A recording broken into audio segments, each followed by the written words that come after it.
Good afternoon, friends, family, players, listeners, all of the above.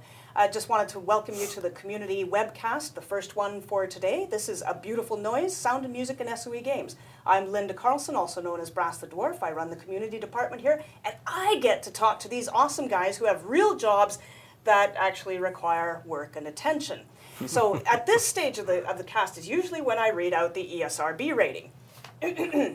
No. ESRB rating does not apply, which just means that you're on your own if they say anything untoward. And, you know. We will. Yeah, I figured you would. So today we have audio director Rodney Gates. Hello. And sound designer Mark MacBride. Hello. So we're going to find out a little bit about what they do, some of the audio tricks and tips that they have. We want to find out about how they got into the industry, how you can get into the industry, and exactly how we apply music and sounds to our games at SOE. So let's start with how you guys each got into the industry, because I envision a little kid sitting on the floor in the kitchen with the pots and pans all around him and wooden spoons and ladles and things, making a horrible racket, and the mom coming in and saying, "Well, son, clearly you're designed for a job in the audio industry." Is that how it happened for you? That is very close. Was this your plan? Did you want to get into audio, or did you fall into it? I think it was sort of a interests colliding. You know, we're both longtime musicians, always have been interested in things that make noise, and then the gaming thing, you know, on the side, and then they just sort of merged together. That's how it worked for me, and I think that once I started playing video games with the audio background, I started putting two and two together, and I think it might be kind of fun. So Interesting. Or did you think, as I have often thought when I'm playing video games, the music and sounds in video games are either entrancing, engaging, and amazing, they really add to the experience, or they drive you right round the freaking bend. Yes. Right? Yes. I think those are the two. those are the There's two. not a lot in between. There isn't. So how about for yourself, Rodney? Yeah, it's very similar, actually. I mean, for me, I went to a recording school back in the late 90s, and I was kind of like aiming for the post-production job market, you know, move out to LA and start working in film or apprenticing or doing something like that along those lines, and also interested in music production. But then I sort of interned and did a little bit, and I thought, well, this isn't really a good fit for me. It doesn't really work, and I was trying to find my niche. So it took like playing a particular PC game years ago that I popped it in, installed it, and I heard the symphony come up, and I heard all the realistic weapons fire playing, and I was like, there have got to be people putting this stuff in. It's not just a programmer doing this or what have you, you know. So I thought, you know, there has to be a career in this. This was in the early 2000s when I was really starting to look into it. So, Right. And so one thing led to another, work on a demo, send some stuff in, and bam, here we are.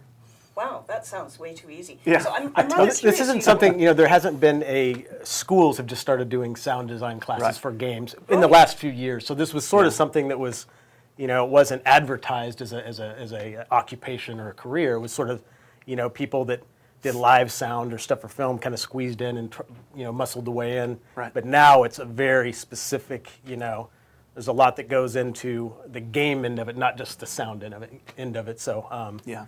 a little more, you know, more of a direct route these days to get into it, where we Right. kind of had to weasel a little bit, I guess. Right. Yeah. Yeah, that's true. Good to- That's true. So I'm curious, you said that you both have played musical instruments in the past. What do you play?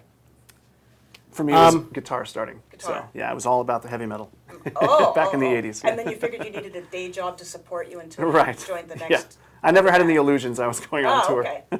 Yeah, I actually did the band thing. I play a bunch of instruments and sing and do all that. But I did a bunch of touring and stuff through the 90s and held down the restaurant day jobs. And I did that for about 15 years. And then you start to realize that starving and being in a van with 2 or 3 other guys all the time, it's, Yeah. you know, you Not do that for so a limited much amount fun of to time, say, and then yeah. and then it gets old a little bit. You Like know. road rules. Yeah. What games have you guys worked on? Oh man. Oh, it's going to be a really Yeah. long list, is it? Well, Check back in an hour's time. It's actually we'll- longer since we've been here. Oh, really? Yeah, So we've had have help. you guys been here for how many years? It's been 2 for me. A year and a About half 2 for this me. week. Yeah. Okay. Yeah. Well, And Rodney and I cover everything that comes out of the San Diego studio here, Yeah. every game. So we're touching every single game that So- we're producing in San Diego. So anything that comes out of here, we have our hands on it. So all of that stuff, and then we both Yeah. work together at High Moon Studios in Carlsbad. Yeah. And Sammy Studios For a number before of that. years. We worked on a few titles over there. And Oh, very nice. Mm-hmm. So what title are you working on right now? Or are you working on a number of them at the same time? It's usually a number at the same time. Like each day of, probably throughout the entire week, I probably touch 4, maybe 5 games. on and off, Wow. back and forth, and sometimes three in a day, just because of all the different needs and different timelines for their publishers and stuff. Okay, so what did you work on today, for instance? Today it's been mostly Clone Wars. Really? Yeah. Okay. EverQuest 2 for me today. EverQuest 2. And so you're handling both sound effects and music, right? Okay, so let's talk about music first. We know that EverQuest 2, for instance, it has a very symphonic soundtrack to it. There's a lot of work that's been done with that. And how do you choose composers for the work? Because you're not doing it yourselves, are you? No, we're not. So how do you choose composers? Do you put a posting on Craigslist or what? It really comes down with the EverQuest stuff, that whole franchise. A gentleman by the name of Anand Zur, who's a pretty famous composer. He's a lot of other big games. He's been working with the EverQuest people for 5-6 years now. Yeah, a number of years, So many he's expansions. Wow. he's kind of the go-to guy, and he's really knows the world. And he used to come in and sit down with designers and go through the game. So he's really familiar with what's going on. So if we talk to him, he has the backstory and he knows what he's done before. We can reference his old work, and it's a pretty quick iteration process. Yeah. And It what is. about if we've got a brand new title like when Free Realms was developed? It doesn't have an IP, so we're not dealing with licensors. How do you go about finding somebody for a brand new game like that? Sure. Usually that kind of thing, it's kind of a long process of getting tons and tons of demos in from different people to who you think might fit the project. And since neither of us were there when Free Realms when this was done, the gentleman that performed all the music was chosen by a former audio director here. But I've looked through the folders because the way that the games are here at SOE, it's like audio archaeology, because you're still working in tools from the past because all these games are live, and they've been improved somewhat over the years, but you're still jumping in this big hole. So you kind of search around and figure out what happened in the past, since the people that were in the department aren't here any longer from previous years. So It's interesting because code works the same way. You have Sure. to find people who can go spelunking and find Yes. out what was done before so that they can build on it. Yeah. And do we ever hire musicians here, contractors, people who come in for short-term projects? What we usually do is it really depends on the scope of a project, no Right, matter what because studio it is. Let's back up a little bit. Right now, you guys are the two guys, only two, and that's it. And you have the audio in hand for our entire studio Yes. yes, for San Diego. for San Diego. Yes. Yeah, we'd love to do the music also, but that we don't have This time is for a such time. really Yeah. big campus, so that's kind of surprising that you guys can handle all of that. I think the fact we've worked together in the past, we've got a few years of just, we have our choreograph thing we do, and it That's right. seems to work. And we are going to get some help for the Planetside stuff that's coming up, and get somebody to come in, and it will become undoable. So, Eventually. so we handle what we can. The music stuff, like I said, Rodney's a really big soundtrack fan. I don't know what your collection is up to yeah. now, but Yeah, it's quite a bit. He probably has thousands of soundtracks. So we have our own personal favorites, and Yeah. if the project's big enough and then we can get the money to hire some of those guys, we try to. It's always fun to nice. get somebody that's worked in Hollywood or done So some bigger. can you tell us some of the background of the guy who's coming in to work on the Planetside project? Well, basically, he's going to be a contract sound designer. He's not a composer. So as far as the music is concerned, it's actually being written by our in-house composer, Chad Mossholder, out in Austin. So terrific. he's pretty excited because I've given him a big, his work's cut out for him. I'm like, okay, there are 3 warring factions in Planetside 2, just like the original. So we're having 3 different soundtracks.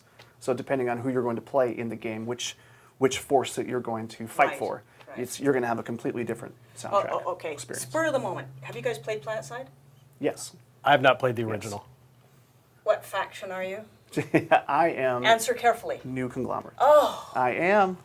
They are the rebels. They are the So anarchists. when you start playing, make sure you pick Terran, right? I will, Okay, I will. thank you. I'll Sorry about I'll keep him in The bed. Empire is Yeah. alive and well, I'm sure. With the It's Terran really Republic. interesting because I think, as we gear up towards Planetside 2 and the development that's going into that, the factions are really polarizing and it's a lot of fun. Yeah. But I don't want to definitely, distract the definitely. entire webcast, sorry, it's a problem of mine. When you're talking to people, when you're dealing with contractors especially, because I'm sure you deal with external contractors too for short-term projects, how do you convey what you want? Like you say, okay, we need the following sound effects, and they send you back something. How are you sure that it's going to be completely what you want? Yeah, well, lots of times it's not. So it's sort of on us to provide as much information as we can, whether it's some gameplay footage that we capture or lots of great concept art that the artists have worked on, and just kind of give the overall direction and basically description of exactly what we're looking for. Like, hey, these guys are ragtag, they're run down, their weapons should sound more rattly and nasty and splatty. And whereas you have like guys like the Vanu Sovereignty who are very energy based and a higher technology and a higher calling, if you will. But this communication would go. But if I was, if he was working on something and he wanted me to help out, he would have to convey that to me right next door, just so they all matched up. But we really try to avoid the external as much as we can, because it just seems to be, like you said, really tough to get that point across. Yeah. And there's too much back and forth where we usually don't have time for that. So we try to just do it ourselves. Yeah, we haven't done a whole lot of short-term contract stuff. And if it has been, it's like we've gotten a little helping hand here and there from some of the other sound designers and stuff out in Austin. Oh, okay. So we kind of keep it within the family mostly. Right. Okay, that's actually pretty good. Now, when we're dealing with sound effects, do you ever use canned sound effects? I mean, we all know from playing MMOs that you'll hear a sound effect and you go, wait a minute, I've heard that before. Do we do a lot of that, or do we tend to make mostly our own? Little as possible. Little as possible, and we never play anything that's Wait. As little as possible making your own, or as little as possible canned? Canned. Okay. We like to make our own as much as possible. I don't know if anybody's familiar with the Wilhelm scream. Yes. But if you haven't heard of it, Wilhelm scream, look it up on YouTube. Oh yeah. It's a famous scream that I think it was *54 in a cowboy Indian movie. Old cowboy movie. Yeah. One guy did a "Wah!" scream, and they've used it. It's a little Hollywood insider secret, and they use it in almost every movie. And once you hear it and you recognize it, you will notice it. It'll everywhere that it shows up. It'll pull out. You'll hear it. It'll stick out. And I mean, I go in and watch movies, and I hear sounds. I know the file names of the sounds. And because they haven't been edited at all. Yeah, and so we actually do a lot of field recording ourselves on the weekends. We'll keep little portable recorders with us when we can and try to capture. If you hear something interesting, you record it. Yes, because you never know what you'll use it for. So we build up our custom libraries. There's there used to be just a few libraries that everybody would use, so then you'd hear all the repetition. Right. Now there's some guys that do boutique libraries, and they really niche. They'll go out and record, you'll get 5 CDs worth of sno sounds or fire, really specific weird stuff. And we try to get some of those now and then, and, not many people have heard or, heard of those. And so that helps keep it a little more unique. Yeah, well, so exactly. When you've gone out to record your own sounds, what are the more inventive ones that you've come up with? Like, do you recall any specific incidents? Well, for the vacuum cleaner, that's very recent. That's very recent. Vacuum cleaner? What did you use that for? We don't have vacuum cleaners in our games. No, we don't. So there is a sound that is built into the external sound of the MacBride hover tank for the Vanu. That is the sound of my mother-in-law vacuuming upstairs, the carpet that was upstairs in our house. And it created this really unique, strange flanging sound that I isolated and equalized to just pull those frequencies out and blend it in with the engine sound of that vehicle. So something you would not expect at all. You heard it here first. The MacBride is based on a vacuum cleaner. Just part of the sound. Yeah. Other parts very are based strong on and powerful vacuum all cleaner. kinds of weird stuff. All kinds of weird stuff. We have a bunch That is really of weird, cool. Now I really want to hear that. We also try to use coworkers. Tom Toby is the voice of the Terrorbird mount. That somehow does not surprise me. He came to me with the animations all ready to go, and he said, this is a real crazy bird. It's kind of supposed to be annoying, and it's, real crazy. And he made that sound. He said, "Can you, figure out a way to do that?" And I said, "Yeah, let me set up the mic." And we got him to do that. And then sit right here. I add a little more to it, and Oh, that's terrific. Yeah. Wow, fits his personality. Yeah, exactly. So now, technology is a finicky thing. I remember when I first started playing EverQuest, 100 years ago, okay, it was March of 1999, but when the music first came up, it sounded fine, right? Now... The MIDI? Yeah. Yeah, now when I've heard it again, somebody had it on a MIDI file, and I played it back, and I went, oh man, that is so grating, it's so artificial and mechanical. And, so 8-bit. Yeah. Right. So technology changes rapidly. How do you keep up? Do you end up having to re-record a lot of stuff as we move forward, or...? Well, as far as the music goes, they keep the companies that release all these sample libraries. If the composers work virtually from their computers, they just keep improving all the time because they're recording the real thing now. Because the computers are powerful enough to be able to play all these samples back, and it's scripted in such a way where all these violins sound correct and these brass horns sound correct and everything. Whereas before, they were just simulations done by synthesis. So they always sounded artificial. And if you were going for that route, then fine. But otherwise, they just don't hold up. these libraries come out all the time, and they just require more and more processing power. So it's this push-pull thing with technology that happens. So you're always on the bleeding edge with it, trying to get stuff to It run. coincides sort of with, Yeah. PC gamers, the new game comes out, Right. and that your video card won't run it, so you have to Exactly. go and there's a little bit of that. You want to think forward and, Yeah. try not to be bleeding edge, but try not to be too far. It's the same sort of deal. You just Yeah. have to keep on the current tip a little bit. Yeah. So I have exactly. a trivia question, which you guys might not know if you've only been here for a couple of years, but someone out in the audience might know. And I'm not going to promise that there might be some station cash involved for the person that provides the right answer, but one of the most enduring, momentous sounds that shaped my gaming career was the sound of the leveling up in EverQuest. You know that huge ching that just reverberates right through your body. It is a I mean, terrible that's- sound. No, it's a great sound because it's so different. It's so grating and it goes right through you. And so it's like Pavlov's dog. Every time you hear it, it causes a little bit of saliva. So if anybody knows where that sound came from, Right. I mean, was it sampled? Did they make it? Did they get it from some sound library? I'd be very, very curious to find that out. It was So- terribly recorded if it was. It's very distorted. It's just, there's all kinds of things wrong with it. It's absolutely Yeah. awful, It- but that's what makes it so distinctive. It's sort of like a relative that, an aunt that has a horribly grating voice, but you love her anyway. Yeah, exactly. It's and sort of you one could of hear those. her talking a mile off, and you Yeah. know that Oh, was yeah. her. Yeah, that's for sure. Okay. So we wanted to talk about a few unusual things, and Mark, I was told that you have an interesting story about a mount in EQ2. Now, a mount and sounds, I'm kind of scared to ask, but go ahead. That was what I referred to the Tom Toby mount. Is that the that's one what I you're was talking about? talking Yeah, it about? was It was just a lot of his like I vocals. said, a lot of the stuff that I do. I mean, and this is also what we like about the job. Rodney, a day in the life for you. You might go from, Yeah, basically, like I'll one day I'll be doing like a Jawa sidekick picking his nose in Clone Wars, and then turn around Wait. and work on a really cool gun sound for Planetside 2, and then Wait. turn around and there's a unicorn peeing in Free Realms. I mean, there's all kinds of stuff we have to do. You have to ask yourself, what is the sound of a Jawa picking his nose? Yeah, exactly. I think Can you you go. demonstrate? I mean, I think if you log on to Clone Wars Adventures, Clone Wars .com, Adventures? you should be able to hear really? it. Yeah. And there's a sound effect for that? Oh yeah, there's a Jawa picking. Well, you assume it's his nose because his hand disappears. Jawa's got a big black face, Okay. blue eyes, but You got to amplify. it's gotta things be in there the, somewhere. So what you're telling me is that juvenile humor is alive and well in our Oh games. yes, Oh, absolutely. I think it drives our games yeah. and our developers. Unicorns peeing, yes. Yes. Monkeys flinging poo. I know that Oh, these yeah. things show up in our games fairly regularly. Yeah, so you That's get for so sure. much of this stuff from all over the place, very and diverse. you almost get creatively tapped out, where you just, and so when somebody comes in and opens their mouth and it's just right there, like Tom Toby did, That's that was, That's it was, just infamous. but there's many players right around those things, and just to know that that's Tom the animator's voice that they're Yeah. emanating. Okay. you know. Who we better? have to put that sound effect up along with a picture of Tom Toby. We can do that. Let's We can make do a that. note on that. So as we're closing, we only have a minute and a half left or Oh, so. wow. Careers. One of the things I often see when I'm at conventions, trade shows, fan events, this sort of thing is there's people who love doing sound effects, they love music, they love that sort of thing, and they want to know how to get into the industry. We're talking a major company here with a dozen games, and we have 2 guys in this studio, and how many in Austin? Yeah, I think there are 4 out in Austin. Okay, so 6 guys for a studio of our size. So clearly it's not easy to break into the industry. How would you suggest people approach it? Should they try to apply to a company like ours, or should they try to apply to a company that does a lot of contract sound and music work?